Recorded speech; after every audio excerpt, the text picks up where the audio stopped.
All right, welcome back to B1.1 Workbook, technically part 3, but Lipids part 2. The last one, I only made it through, like 3 pages? But we have just a little bit left. So, part 2, Lipids part 2, Workbook part 3. Saturated, monosaturated, and polyunsaturated fatty acids. So fatty acids, they're just a type of lipid. And so when they react together with glycerol, they form triglycerides or phospholipids. They can be saturated, unsaturated, and polyunsaturated. And so the key difference is that saturated fatty acids have only single bonds. They're all saturated with hydrogen, meaning that they all have all of their electrons, I guess, shared with a hydrogen rather than a carbon. Rather than having to double share with a carbon, they're all saturated with hydrogen. I just, that to me is always confusing, so I always just remember it as saturated, single, S for saturated, S for single. Unsaturated can have double bonds. Mono means one, so if it's mono unsaturated, it's one. If it's poly, it's many, so on and so forth. And so your saturated example, notice only has single bonds. Saturated. And then your unsaturated example, boop. Notice the double bond. And you can have saturated or unsaturated in either triglycerides or phospholipids, or you can even have both. It I want to say doesn't matter, but they can be used interchangeably. And so key differences: saturated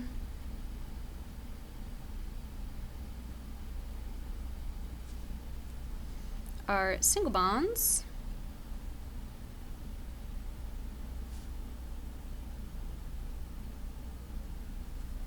They're usually in animal fats.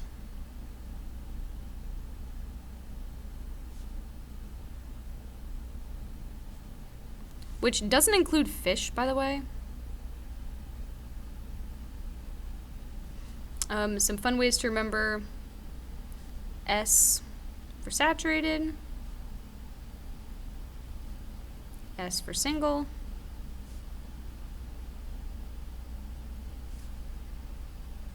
slash all saturated with hydrogen.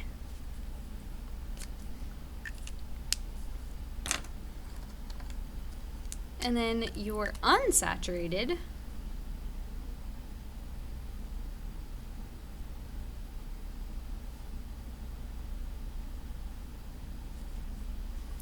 fatty acids have one or more double bonds.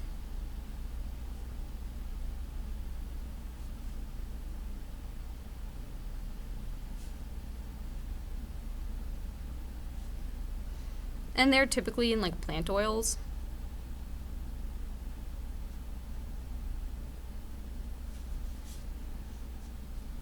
Okay.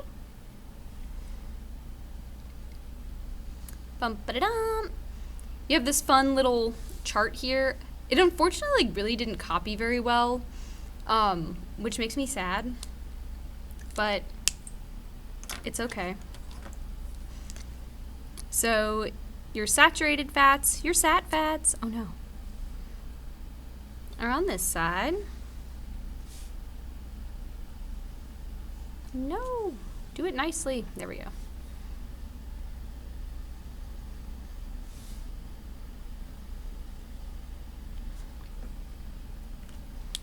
And your unsaturated fats, your unsat fats, that one's less fun, are on this side. Bum ba da bum bum bum bum bum bum bum bum.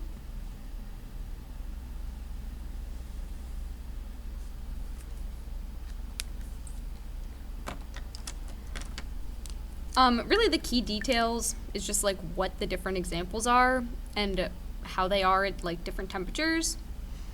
So for your saturated fats, they are typically solid at room temperature.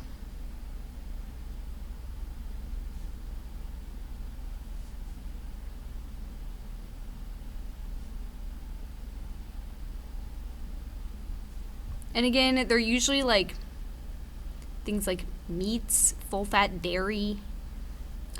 So like this is butter. Oof. Why did I outline it in blue? I have yellow. Oh well, it's too late now. This weird blue butter. Oh, this one's cheese. It's blue cheese. Hee hee. I cracked myself up. There's little holes in it. It's like meat, dairy. Okay. And then your unsaturated fats.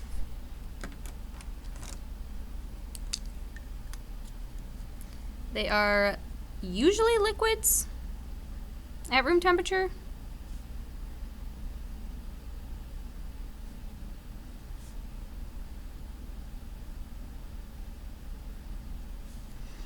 Except for your trans fats.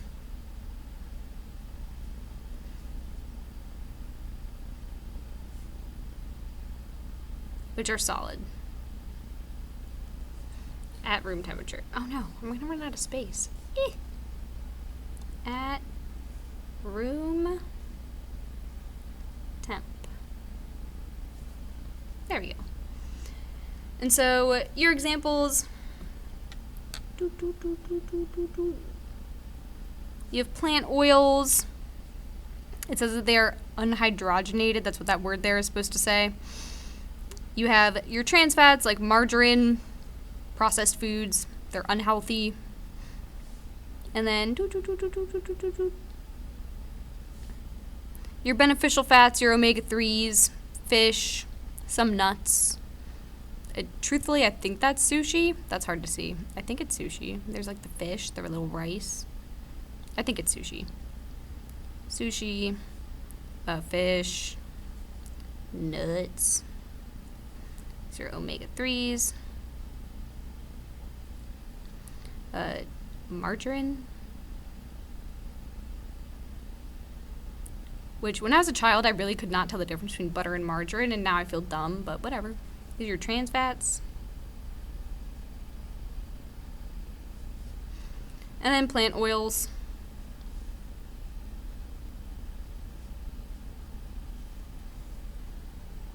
Ta-da!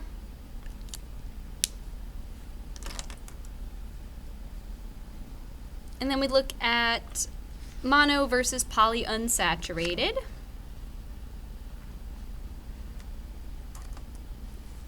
And so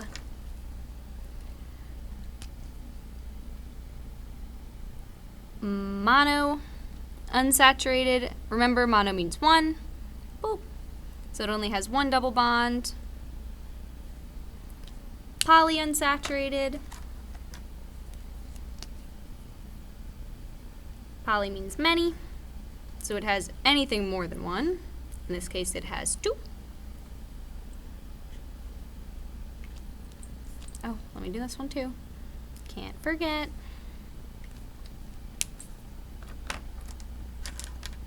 And so, mono equals one double bond.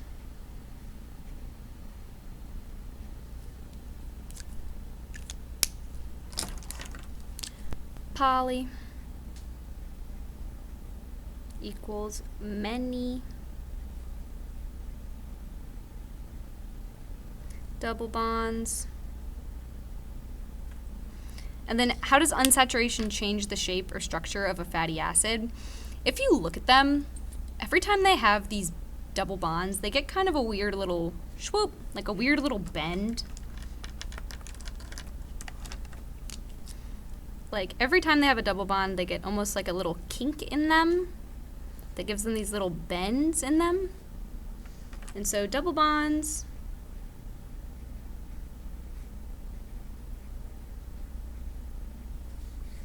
add kinks.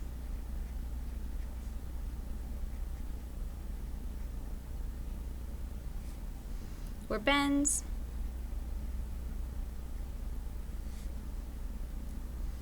And that actually changes how they can organize themselves.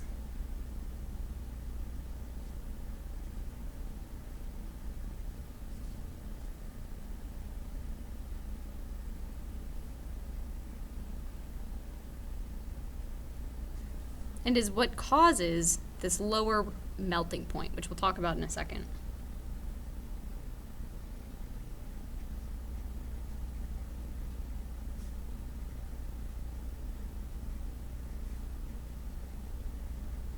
One thing that I feel like this packet fails to address that I think is a common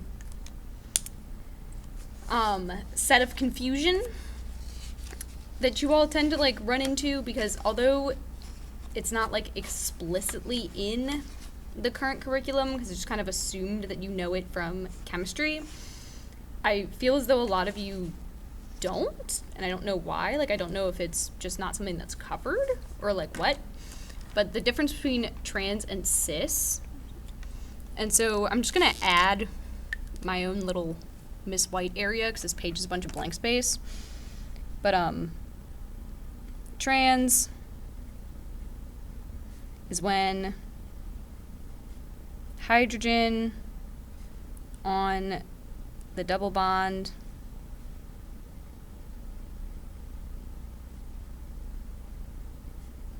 is on opposite sides.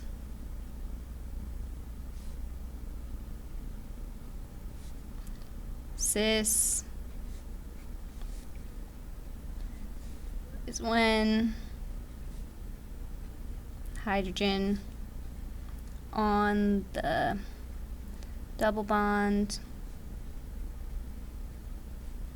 is on the same side. And this is like an oversimplification. In chemistry, trans and cis refer to any time that there's different orientations of atoms are like bonded groups in molecules. But for the sake of like understanding it in terms of unsaturated fats, which is where you'll see it the most, you can just remember that trans is when the H's are on opposite sides, cis is when the hydrogen is on the same side.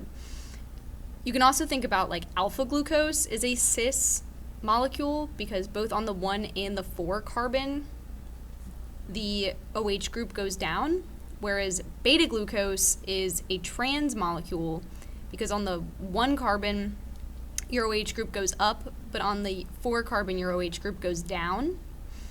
And so it exists in chemistry to a larger extent, but for the purposes of like what you need to know in terms of how they apply to class, it is okay if this is your like functioning understanding of it. I hope that makes sense. And so my little examples, they're gonna have to go on the opposite side. Oh well, it's fine. So trans would be when it looks like this. And then you have an H going up and an H going down. Cis would be, no, the light's turned off, when it looks like this. And you have both going up or both going down. Doesn't matter, as long as they're going the same way. So like, this one is cis, because they both go the same way. This one is cis, they both go the same way. Okay. I just wanted to make sure that that got addressed because it was like multiple days in a row where I had to have this conversation with different people, and so just to make sure it's covered. Flip. All right, now we're gonna look at the effect of saturation in fatty acids. Like, why do we care? Like, why is it important that we know the difference? There's, like, debated and argued about health reasons, but then there's also ways that we can look at it in terms of, like, melting point and the potential function that that has. So the more double bonds there are in a fatty acid, the more kinks it has in the tail. And so this number of kinks affects how well they can pack. And so when they pack together, they get these hydrophobic interactions where the little hydrophobic tails, they kind of have these weak chemical forces that attract them together. And so when they're nice and packed together, this is hard to look at, but when they're nice and packed together, and they're nice and like able to kind of be tightly organized because they all have very similar little, fairly unkinky tails,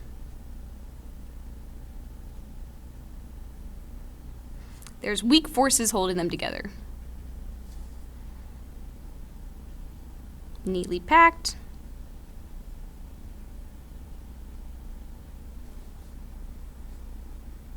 Forces holding together.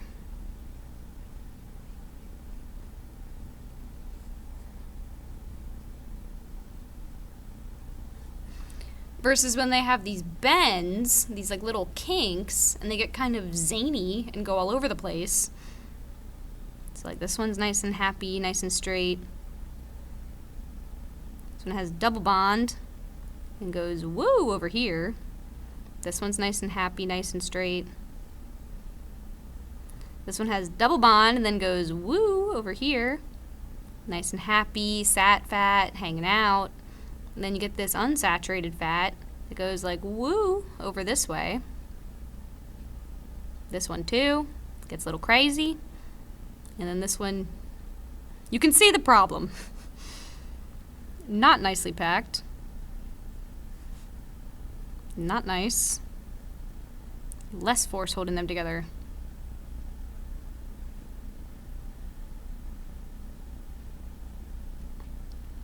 Because the forces like exist weakly in these little spaces in between. And so when you have these bigger gaps, those weaker forces aren't able to hold them together nearly as well. And so these little weird protrusions caused by the double bonds, adding the kinks, causes them to be less held together because they can't pack all nice and neat together like this. And so why does that matter? What effect does that have? So when we're looking at the amount of saturated fatty acids versus unsaturated, we can look at how it affects the melting point. And so this is more sat fat.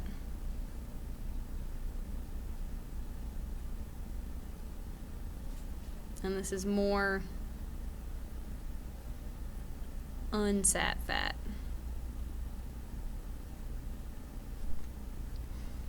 And so I feel like the trend is fairly obvious. In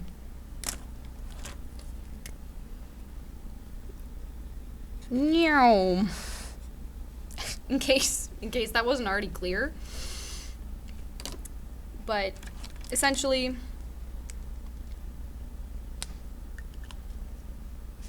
to like summarize it in nice happy words, the kinks prevent fatty acids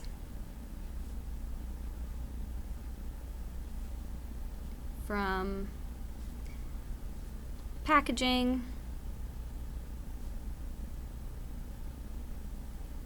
I think I spelled that right. It's fine. And forming weak bonds.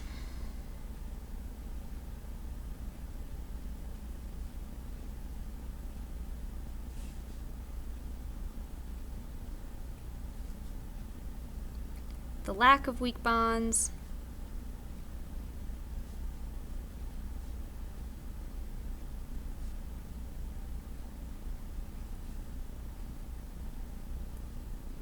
Due to kinks. Lowers the amount of energy needed to unpack them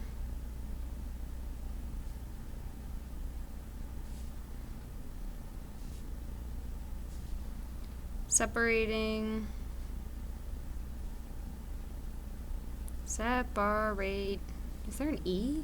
I don't know. Separating the molecules at a lower temperature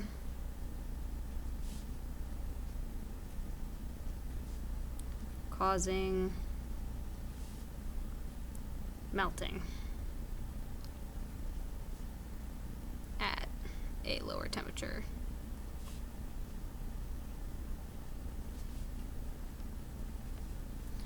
More likely that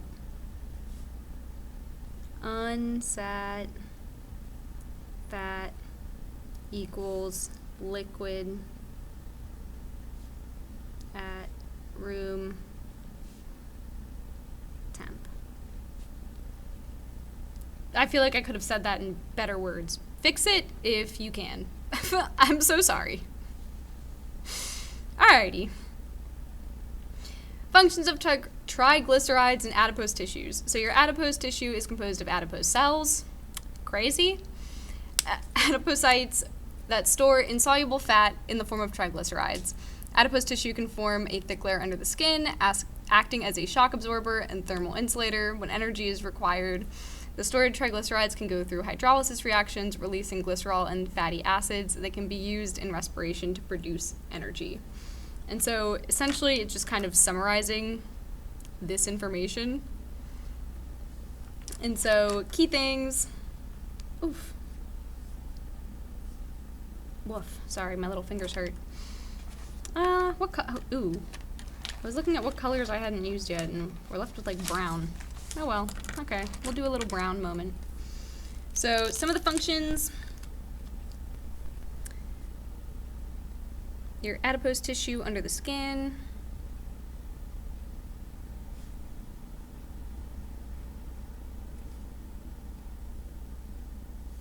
Under skin stores fat. It can absorb shock.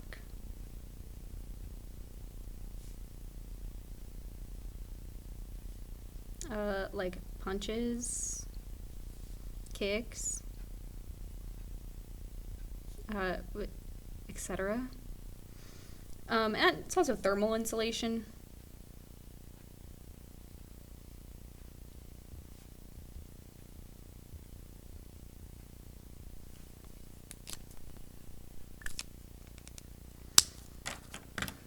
It can work as stored energy.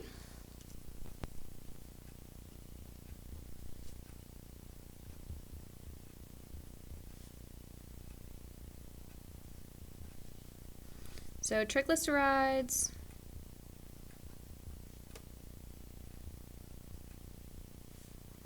can be broken down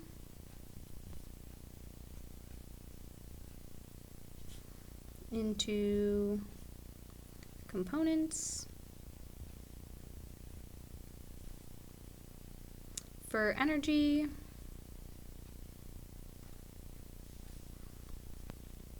For cellular respiration through hydrolysis, and then last up, boop, boop, boop, blubber.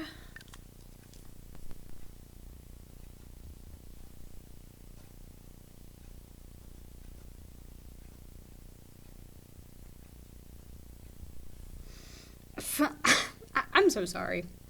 So for endotherms, between skin and muscle, it's a poor conductor of heat.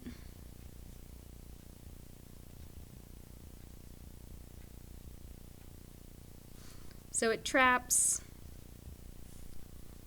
internal metabolic heat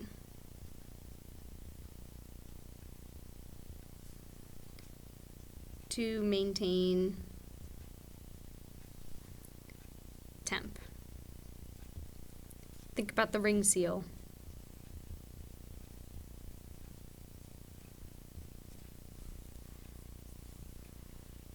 Remember, he was fat because he had to keep all his temperature in to keep him from the Arctic water. Because water has its high thermal conductivity. We'll draw a fat little seal. Let's see. Oh.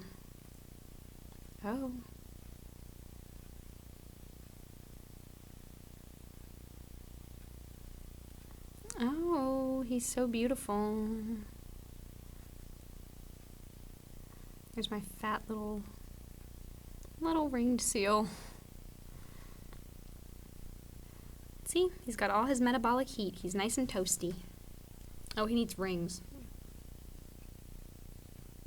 Okay, there we go. Oh, some on this side. What an angel.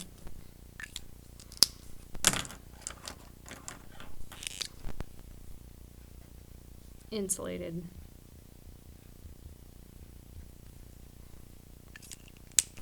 I'm having too much fun. Okay, on to the next side. What is next? If I recall, it's cell membrane. I did not recall. It's not cell membrane. Okay, so on to the fun. Comparing lipids to carbohydrates. I feel like in my brain lipids are red.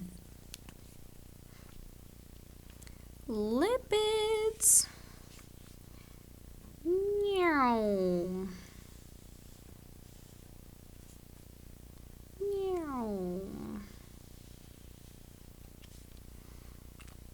In my brain, carbohydrates are yellow, but yellow's not going to show up. I'll make them orange.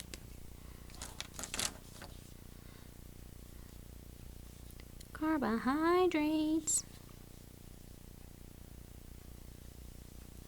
Meow. Meow. All right, so location and type of tissue storage. So in, hello? Okay. Sorry, I was looking for a color. So in lipids, it is adipose tissue, and this is like in humans primarily. And so, I guess, that should be specified. In humans.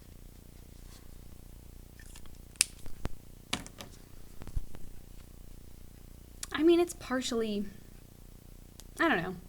I guess it's everything, but primarily in humans. So adipose tissue.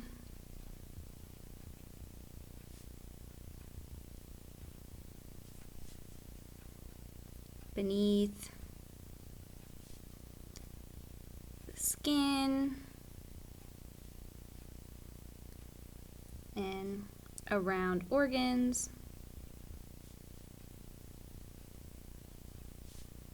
in endotherms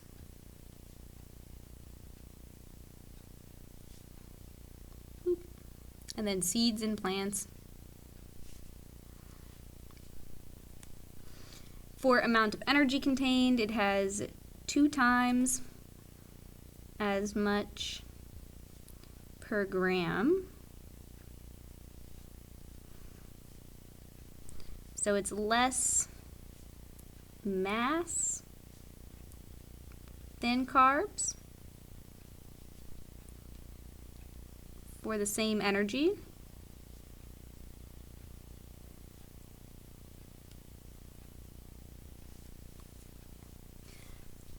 Lipids are not easily accessible though.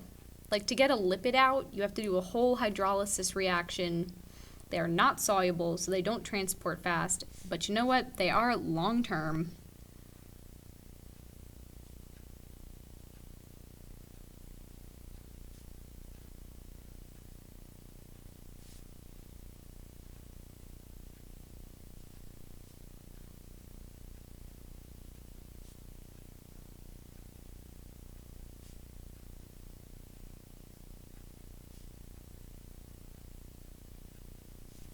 They are long-term energy storage, and they're insoluble in water.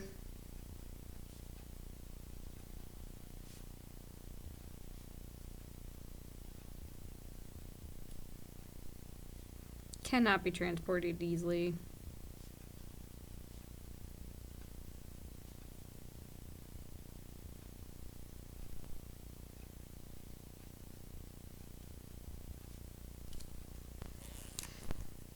Your carbohydrates, however, ooh, that's not the color I want. There we go. They're in your skeletal muscle,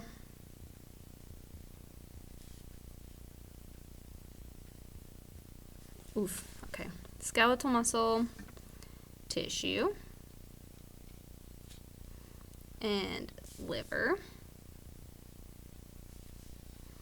And then in plants, they're just in all cells. Wall / vacuoles. They are half as much energy per gram.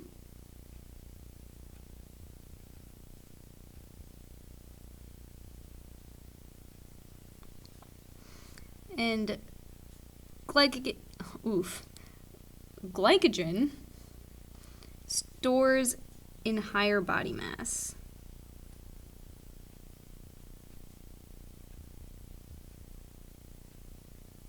So if you're storing a bunch of glycogen, you're going to have a higher body mass.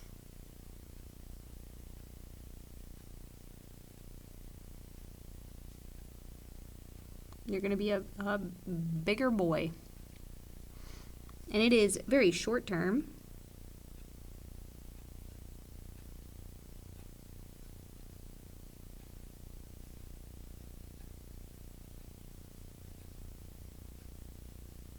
Use it quickly. It's usually good for like if you need to have like a quick snack, short bursts, get your blood sugar up, carbs.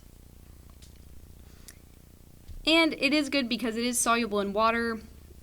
Glycogen is surrounded by H2O. It can be broken down very quickly. That's like its whole point, is that it can break off those glucoses to be used for quick energy.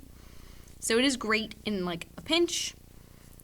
Whereas lipids, although they're more effective, they do take a lot longer to get to where they need to go, which is why we need both.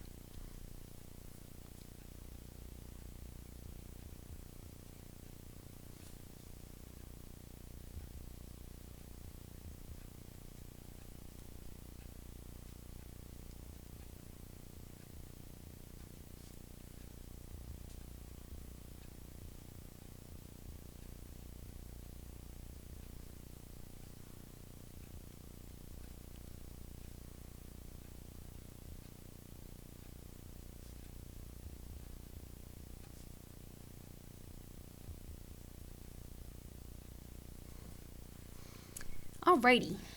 So then we have some practice questions. Oh my gosh, the lights keep turning off. I'm just going to turn on the light on this. Okay. So practice question number 1, which describes these molecules correctly. You have 1, and then you have 2. And so the way I usually approach these questions is first by crossing off things that I can immediately tell are wrong. And so starting off, ribose is a 5-carbon sugar. So immediately, no. Where's the red?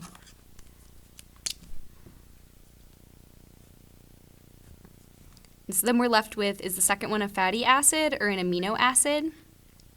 An amino acid, number 1, is going to have an amine group. And number 2, what do we see? Our carboxyl group,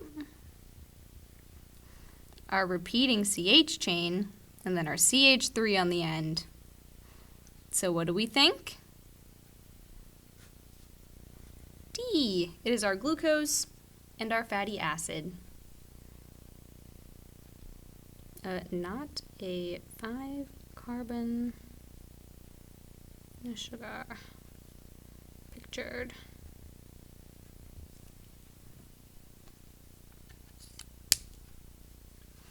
And then down here, oh, come on, scoochy scooch. Again, same thing. Key thing first, Get rid of what you immediately know is wrong. Saccharide, it's a carb. It's not in a ring. Get that out of there. Not a ring. And then we can look at it. Triglyceride. Hello, where's glycerol? Get out of there.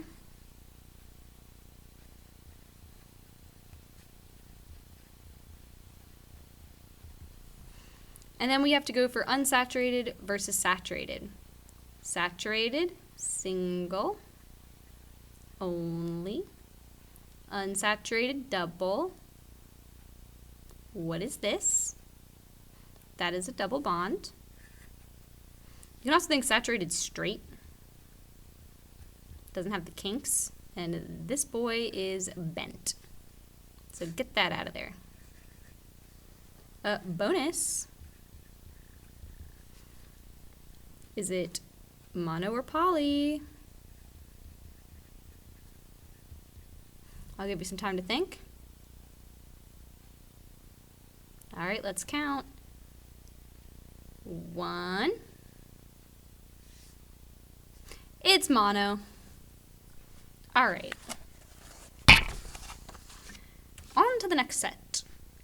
So at the top, phospholipids are important structural components of cell membranes. The presence of a phosphate group, PO4, and then it's an ion, so 3-, causes polarity of the molecule. The addition of this charged group makes the polar head and 2 nonpolar tails.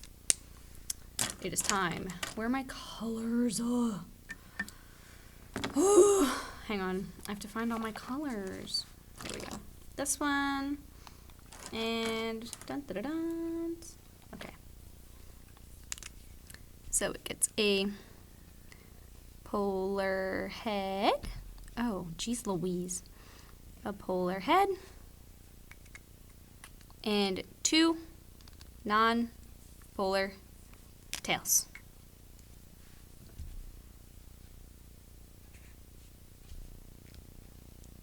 Oof, that did not go well. There we go. And so when they make up this full cell membrane, it's a bunch of these phospholipids, like, all packed together.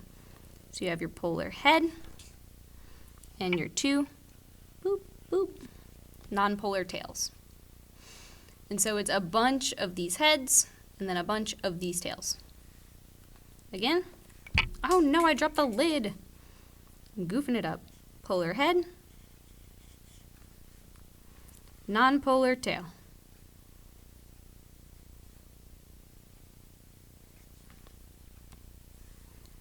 Polar head.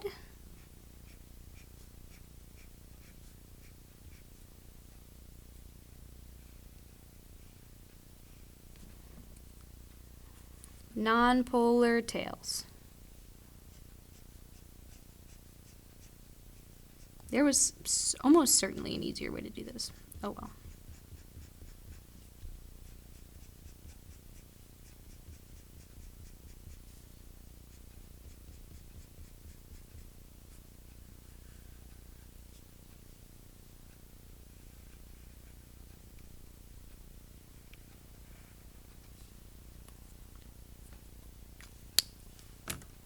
Oh no, this one's bothering me. Good enough. Hang on, I dropped the lid. Oh, jeez Louise, come on. Okay. So, properties of the polar head of the phospholipid.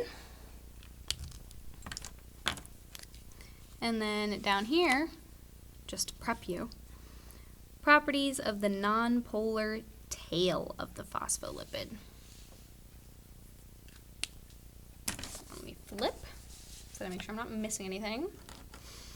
So properties of the polar head. It is boop, on the outward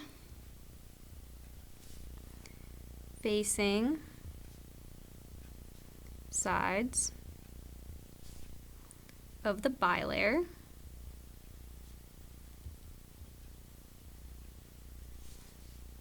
And by that I mean when you have your bilayer, it's like two sets of these kind of legs into each other. And so it would face outside the cell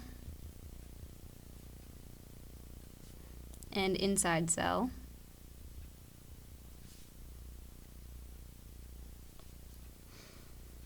And it keeps the two like water-based solutions on either side separate from each other. It contains a phosphate group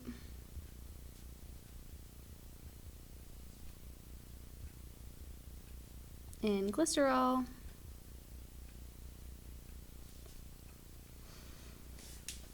and it's hydrophilic.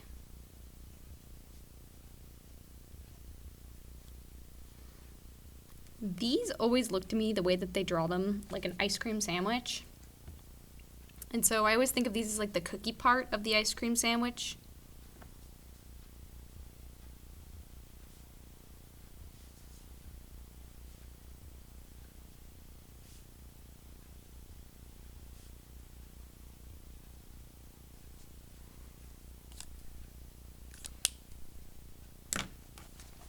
But again, remember that these are two separate layers. Like there's a gap in between these.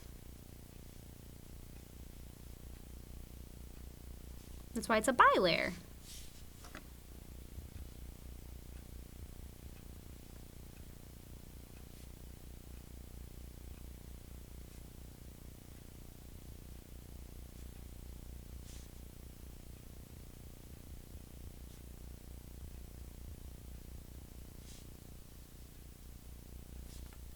And it makes up cell membranes, so it goes around the outside of the cell and around some of the organelles. All right, so now let's talk about the nonpolar tail of the phospholipid. It is on the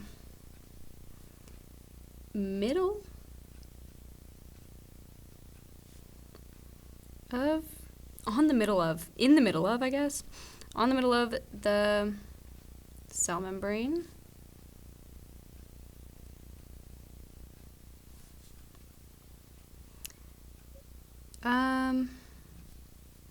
Each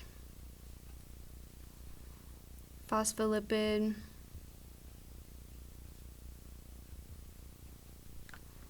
has two fatty acid tails.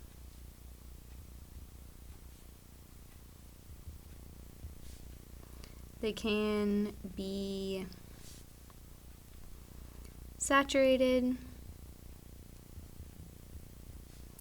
or unsaturated.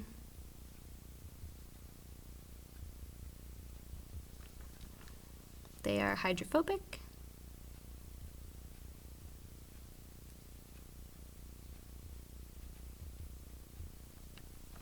And they're like the ice cream part of the ice cream sandwich.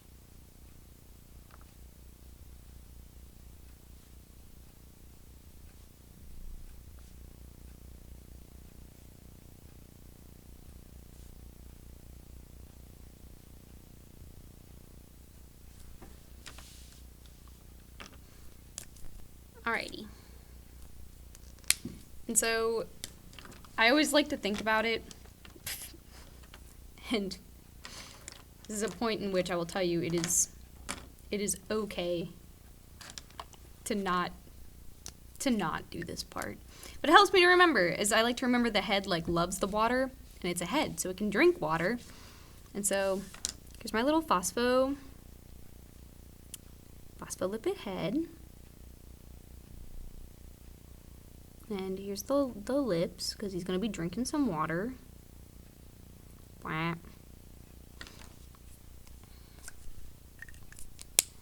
And And this guy, he really loves the water.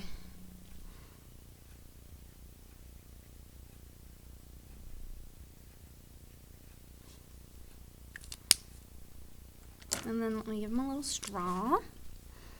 Boop, boop, boop, boop. And do the little bendy pieces on it, you know. Give him a little cup.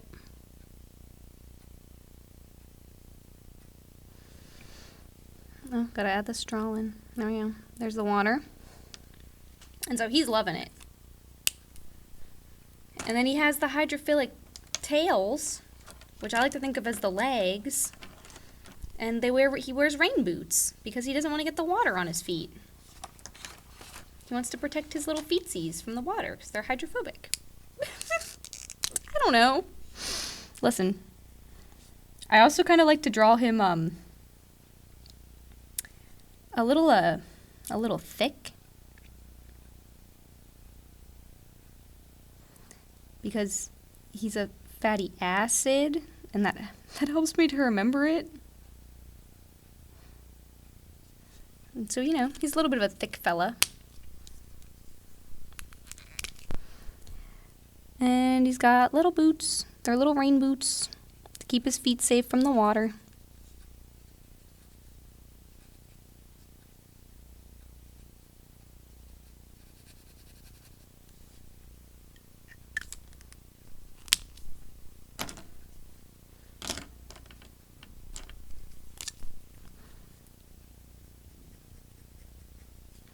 So there's his hydrophilic Ted.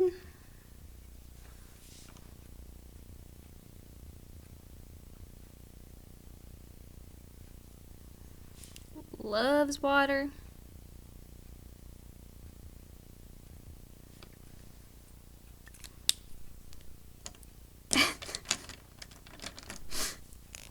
And then his hydrophobic tails / legs.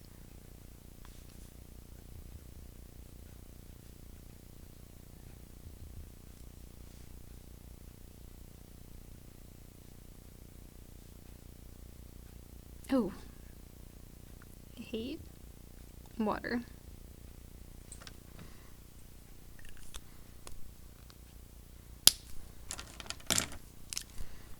And so, there we go. Boop, boop. There's his little rain boots. Rain boots to avoid water.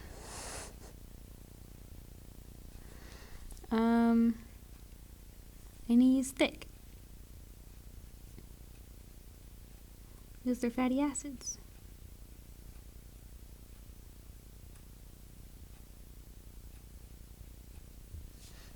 So there you go. That's how I always remember it. Oh, it's just the little water to be splashed around that he's avoiding.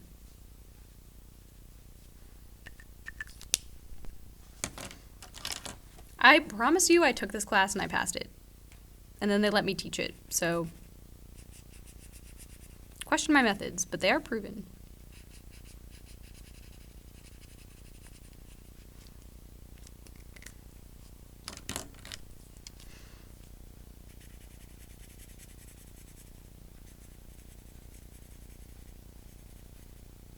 There we go. Beautiful.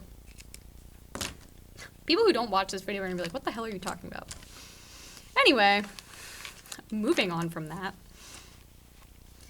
So this is really just kind of like a quick little model. I think it's, again, problematic because it's printed poorly. But it's really just showing you what happens in oil and water. We talked about this a little bit with Origin of Life, but you have oil, which is nonpolar, which sits on top. It doesn't dissolve in the water because it's hydrophobic, and it's nonpolar. Water's a polar solvent. It can only dissolve polar things. And then oil is also less dense, so instead of floating at the bottom, it floats at the top.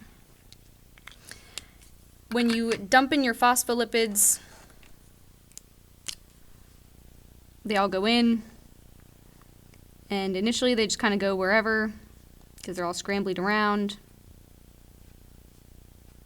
You know, just kind of vibing, right? But then eventually, they will all go, so that the heads are in the water, and the tails are in the oil. Because remember, like attracts like, so your hydrophobic tails are going to be in the oil because it's also nonpolar hydrophobic. Your hydrophilic heads are going to be in the water because they're polar, they're hydrophilic. That's really it. You can think about origin of life and spontaneous vesicle formation. How do I spell spontaneous? Spontaneous vesicle formation and properties of water.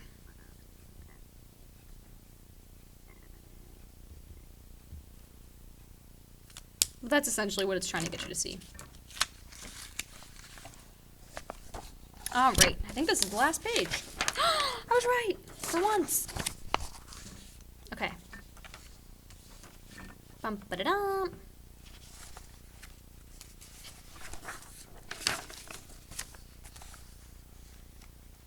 Alrighty.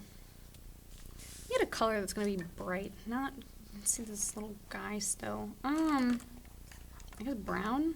No. Neon pink. Okay.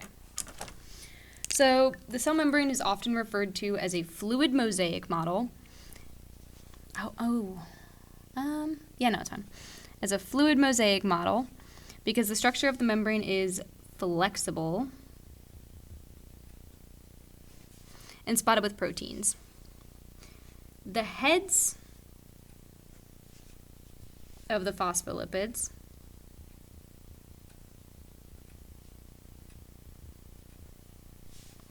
have phosphate groups. Thus they are hydrophilic or polar. These sections are outward towards the tissue fluid and cytoplasm, which is mostly composed of polar water molecules on opposite sides of the membrane. So like inside cell,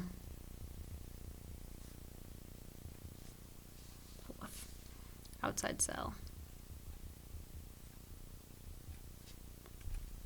The phosphate group and the fatty acids are connected by a molecule called glycerol. The fatty acid tails are nonpolar, hydrophobic, and repel water.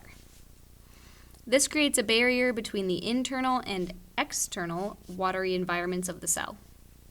They also prevent the movement of charged molecules, like ions,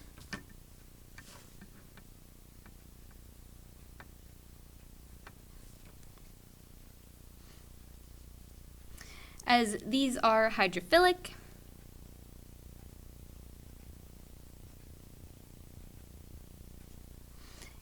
and are therefore repelled. In addition, the fatty acid tails are attracted to each other via weak forces of attraction, known as van der Waals forces. This gives some stability, and the stability is further increased by the presence of chlorine molecules which interact with phospholipids. Ta-da!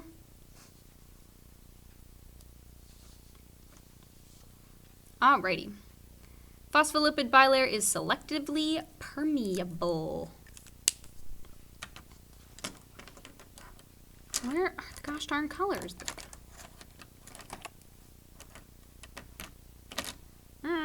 We'll do blue. Is selectively permeable. So because of their chemical properties, some molecules pass easily,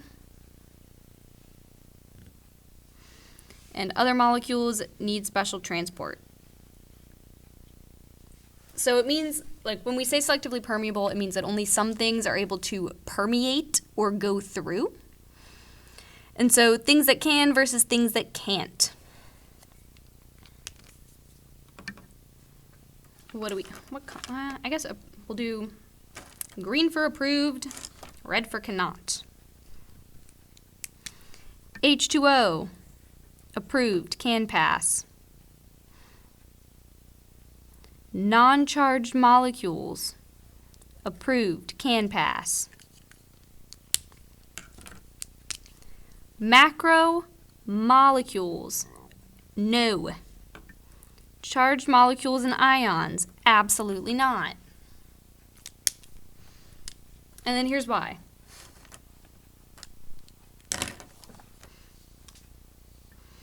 So, water and non-charged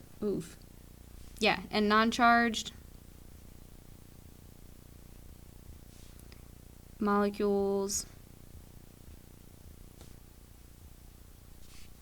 can pass easily. Water, small size, it just passes right through osmosis. And then the non-charged molecules, they're nonpolar, so they can go right through. Things that are nonpolar can go right through the tails. They don't bother them. Remember, like attracts like. Macromolecules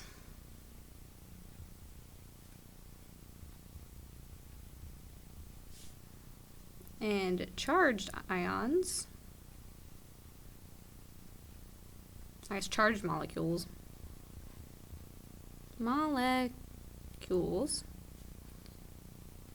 can't pass easily.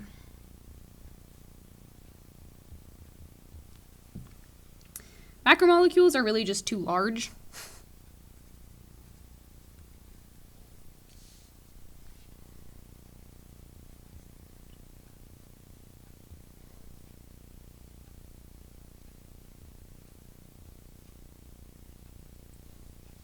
They either need active transport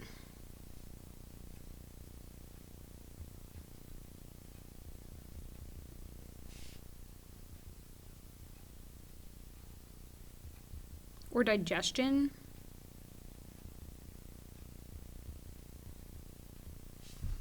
And then charged molecules or ions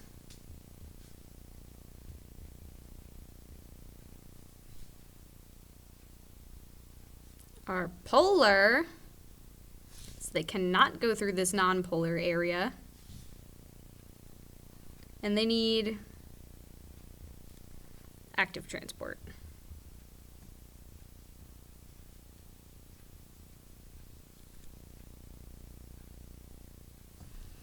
Or some kind of channel / channel.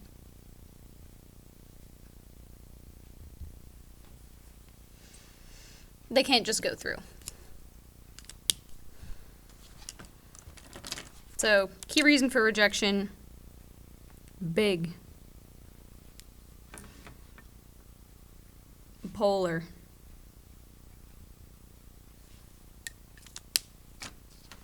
Key reason for acceptance, nonpolar. Small.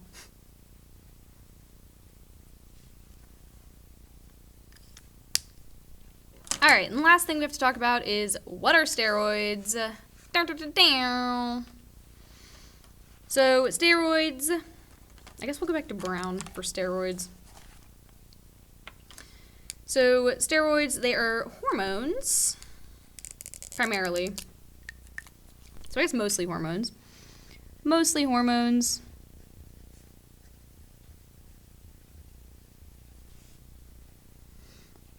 They are lipids with 4 fused carbon rings.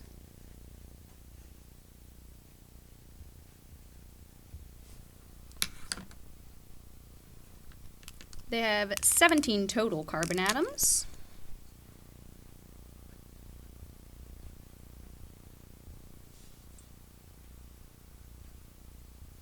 In the rings.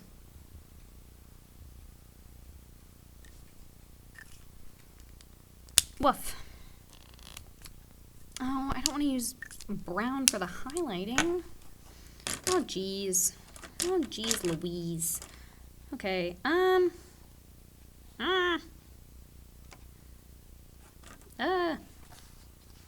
okay, we'll do pink, and we'll just do pink and blue.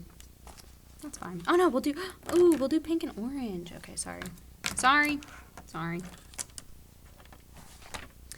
They have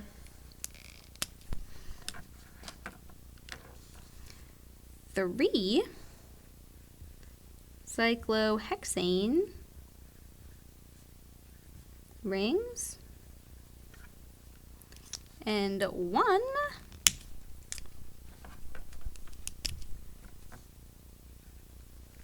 cyclopentane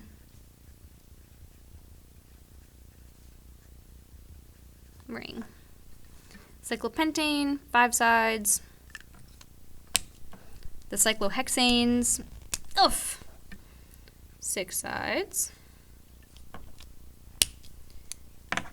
And then, do steroids pass easily through the membrane? Yes. They are nonpolar, hydrophobic, easily pass, makes them good messengers for the body.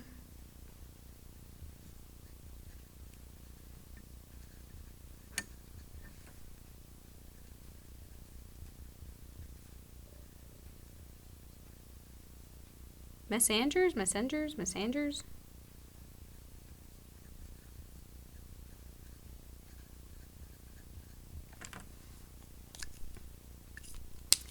And so we'll color in our little rings, la la la.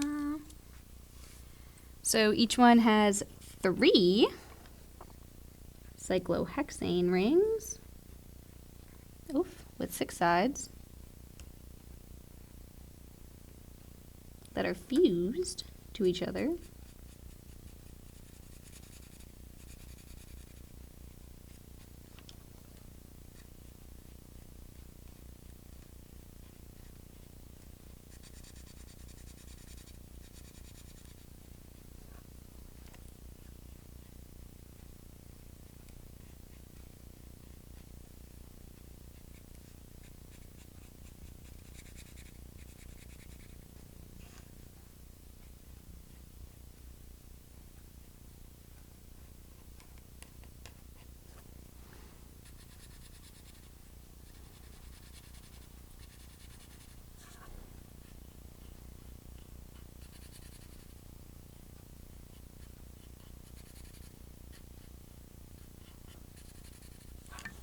Oh my goodness.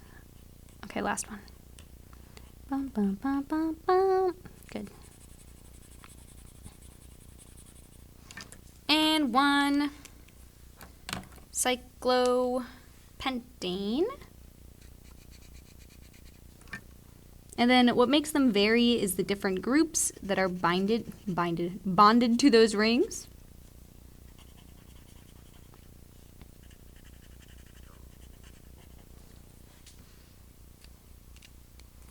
The ones that are here, I feel like it's hard to read the words, but I can tell you what they are. This is testosterone,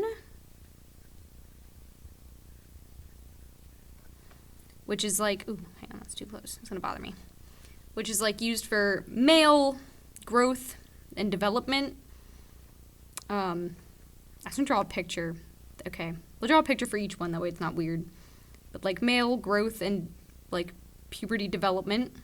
There's my my image. This is beta estradiol. Oh gosh, what the heck? Estradiol, which is a female growth hormone similar to estrogen, but it specifically deals with like the development of like curves and like the way female body fat is distributed. There's my picture. We have progesterone,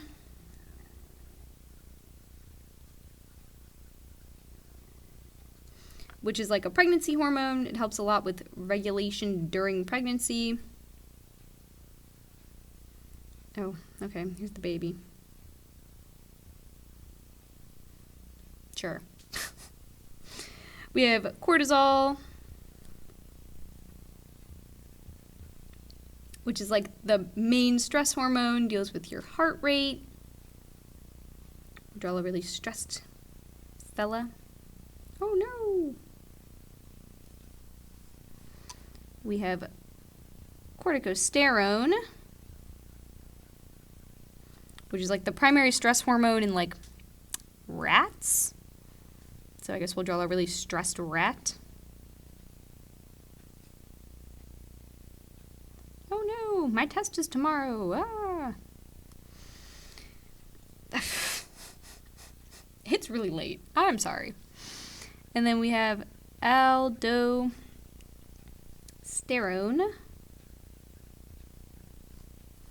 which helps with like salt and water balance in the body. It can also help with other electrolytes, like potassium. So we'll draw in like a little banana. Oh, that is, okay, that's supposed to be a banana. We'll label it with potassium. And so there you go. That's everything you need to know about carbohydrates and lipids.